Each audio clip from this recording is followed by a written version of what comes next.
بسم اللہ الرحمن الرحیم۔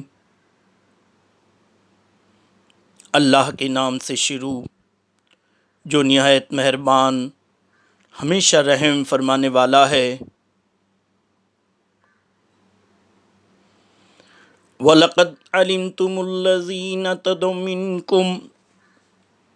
مِنْكُمْ فِي السَّبْتِ فَقُلْنَا لَهُمْ كُونُوا قِرَدَةً خَاسِئِينَ۔